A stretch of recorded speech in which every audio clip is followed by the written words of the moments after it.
Bolsa vai às mínimas e juros às máximas, com preocupações sobre o arcabouço fiscal. Gente, eu também não vou me estender muito aqui. Sexta-feira, tema indigesto.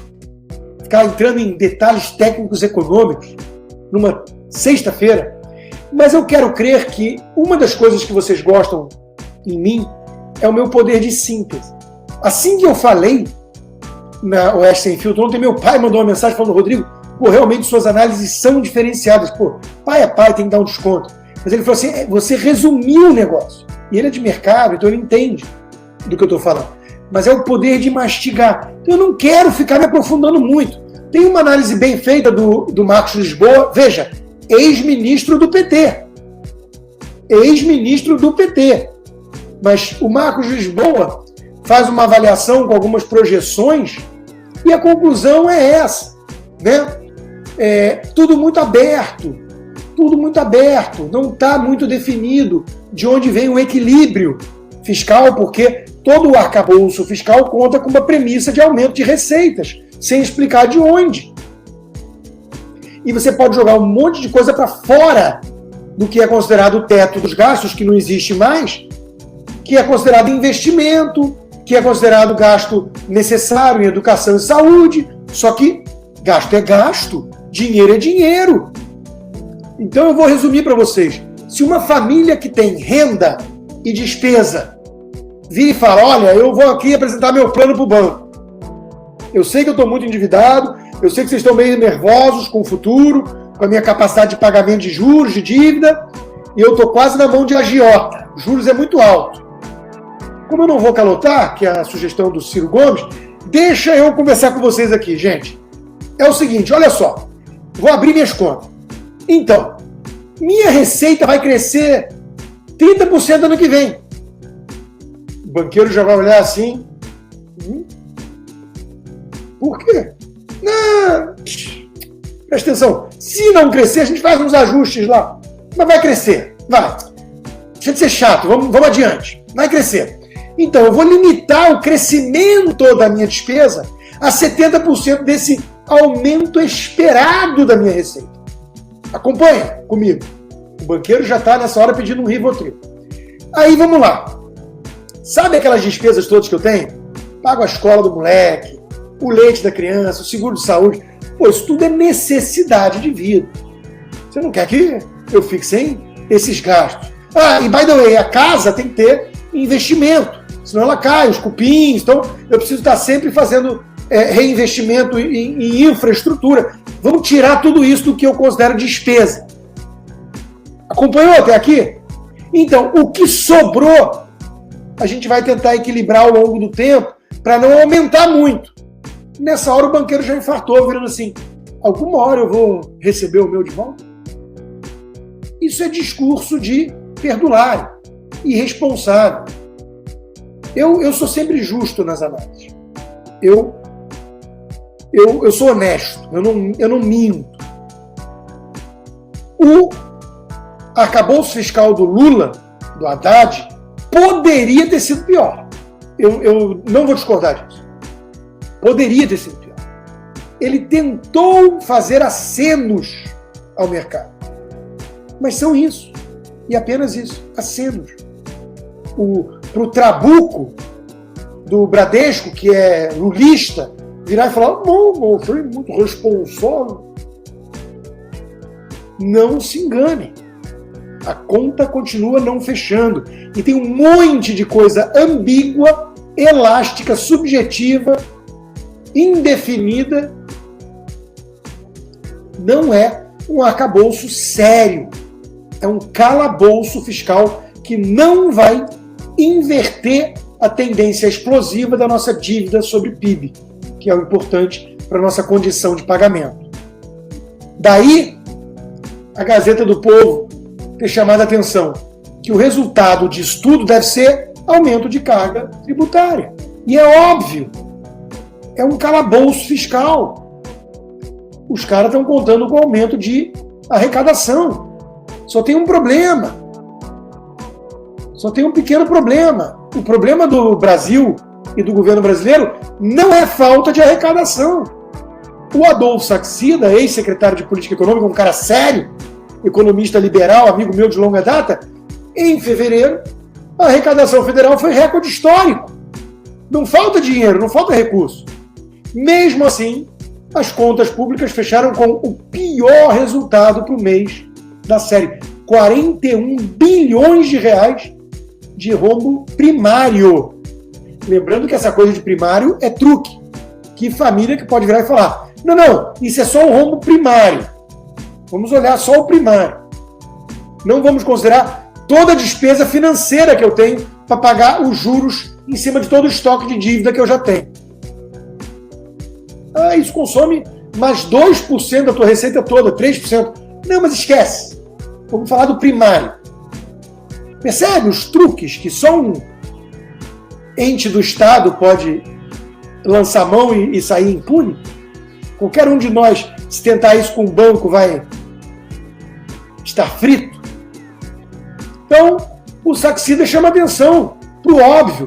Só não entende quem não quer. O problema não é arrecadar pouco, é gastar muito. E esse calabouço fiscal do PT não veio com nada em relação a conter para valer gastos públicos. E ainda chama para o time figuras como o Pimentel. Conversa com o companheiro e amigo Pimentel. O cara destruiu Minas Gerais e no PT o fracasso é sempre premiado. A carreta furacão, que vai descendo a ladeira sem freio, acelerou, ganhou um turbo. Quanto mais fracassado for o cara, mais ele sobe na hierarquia do PT. O próprio Fernando Haddad, o prefeito mais medíocre de São Paulo, perdedor de eleições, nunca fez nada que preste, ministro da Economia no lugar do Paulo Guedes. Vencedor em tudo que fez na vida. Então o PT vai premiando o fracasso. Querem o quê? Isso é o PT. Abrir torneira para empreiteira amiga, para corrupto. É a farra dos corruptos. E claro, como você vai denunciando tudo isso que eles são e eles não gostam, porque vai tirando voto, vai mostrando o quão otário é quem fez o L, eles querem censurar. Então eles estão vindo com mais e mais censura, alinhadinhos com o STF, criando o Ministério da Verdade, que até as agências de checagem ficaram ofendidas e preocupadas. Estão tirando do nosso monopólio. Só nós podemos dizer o que é verdade. Porque para fazer checagem tem que ser imparcial como nós, que somos petistas, otários. Porra, mas não oficializa dessa forma que pega mal. O governo não pode ter agência de checagem. Nós, do Lupa e aos fatos, é que temos que fazer isso. Meu amigo Lacombe matou a pau na coluna da Gazeta, né, de hoje. Uma grande armação. Em breve, por lei, tudo que o Lula disser é verdade. Inquestionável. E o que disserem contra ele, mentira deslavada e tem que ser banido e apagado. Esse é o jogo. Aliás, Lacombe na Gazeta, se você quiser assinar o melhor jornal do Brasil, 100 anos de história, mais de 100 mil assinantes, assine a Gazeta do Povo. E vamos agora acelerar um pouquinho para falar da genialidade dos meus pares na imprensa, como o caso do Guga Noblar. Filho de peixe, peixinho é. Filho de anta, anta é. Se Lula fosse ligado ao PCC, aos milicianos, ao crime organizado, a primeira coisa que ele faria seria facilitar o acesso às armas, ao invés de procurar restringi-las, diz com todo o seu brilhantismo Guga Noblar. E a gente fica na dúvida. É um caso de estupidez ímpar, a nível de merecer o prêmio Ig Nobel, ou é alguém sonso, cínico a isso?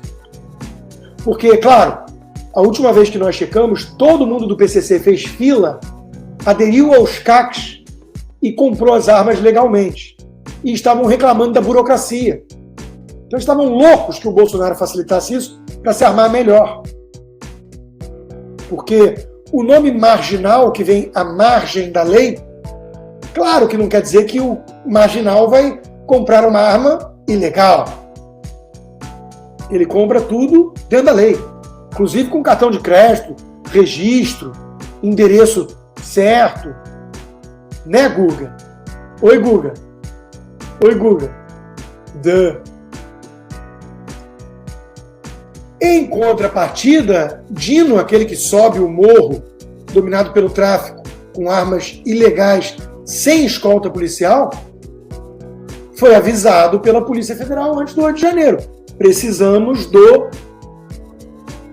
da CPMI.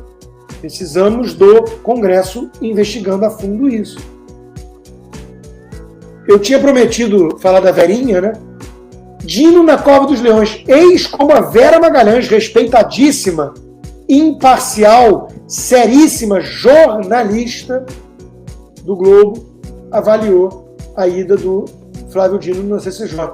Que ele demoliu as pegadinhas bolsonaristas e se divertiu com o desespero dos seus inquisitores. Verinha Magalhães, assim como na época da pandemia, que ela abriu um vinho, mostrou os queijos nos pratinhos e copos bem bregas, mas isso é uma visão estética. Dane-se, ela tem direito a ser brega. Mas isso é uma análise subjetiva minha. Mas ela falou, quarentenem-se, vamos falar de filmes, botou o pé para cima na banheira, né? Dane-se quem não pode botar comida na mesa porque não pode trabalhar. Isso é um problema dos pobres, não dela. Mas Verinha Magalhães divertiu-se junto com o Dino na CCJ. Só faltou ele explicar como ele conseguiu ir num morro dominado por traficantes sem polícia. Só isso. Tirando isso, que é tudo, ele não explicou nada.